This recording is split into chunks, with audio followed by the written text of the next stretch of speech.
When I was in the service, I was in the infantry. And I was stationed after we left the United States, I went to Australia. From Australia, I went to New Guinea. From New Guinea, I went to the Philippines. Well, at that time, I guess we were enemies, so I just hated them. And all the, things that you read in the paper about them before they attacked Pearl Harbor, they weren't none of my friends. Well, there's so many things that I've seen. It's hard to explain just one certain thing, but we had men in our outfit that had to go out and do the scouting. And when they'd come back, they listen to people and this and that. That's about what I can say now. Well, we were all scared, I suppose you might say it that way.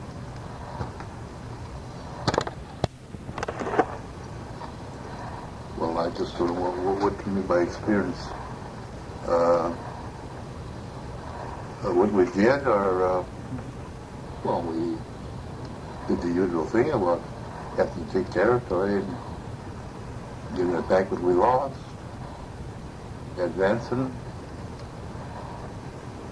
taking different islands that we had land on, and I think that's about it.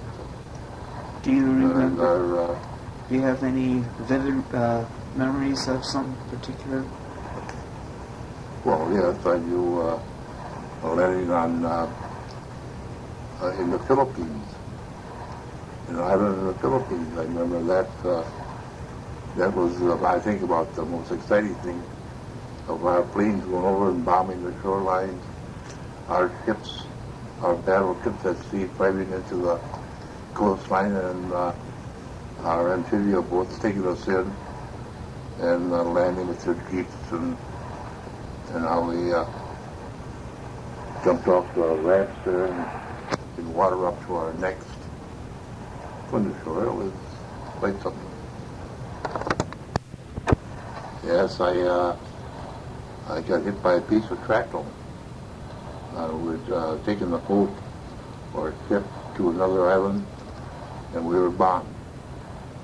And one of the bombs went at the front of our ship, and we were in mess line waiting to go to eat, and I got hit by a piece of hot shrapnel. Boom. Did you sympathize or feel any association with those you fought against? I, like you said in the opening, or in the beginning there, that what we read and what they did, bombing Pearl Harbor and this and that, well, Mark Dooley were not good against them.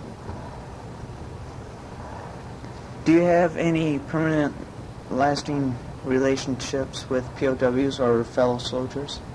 With fellow soldiers, I meet them back here in town once in a while. And we used to have regular meetings every year, but, well, the men are sitting out, and that came to a pass.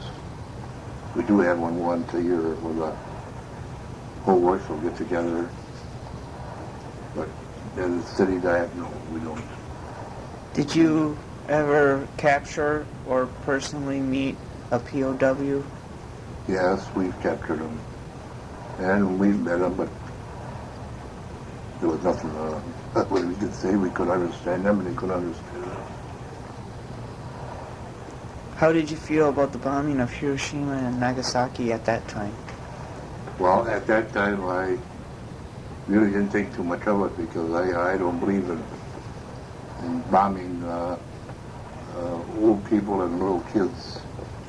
Most of their men were out in the battle, and I just didn't see it at that time. How do you feel about the bombings now? Well, I guess the same way. I don't know. I didn't think it was right necessary. I think we had them beat before that could have taken place. Do you think it was necessary or right for the United States to move all the American Japanese out of the western part of the United States and put them into concentration camps? Well, that's so hard to say, when you have people that are in these, there's little settlements between them. Most of them got spies, and they have, I think it was right at the time.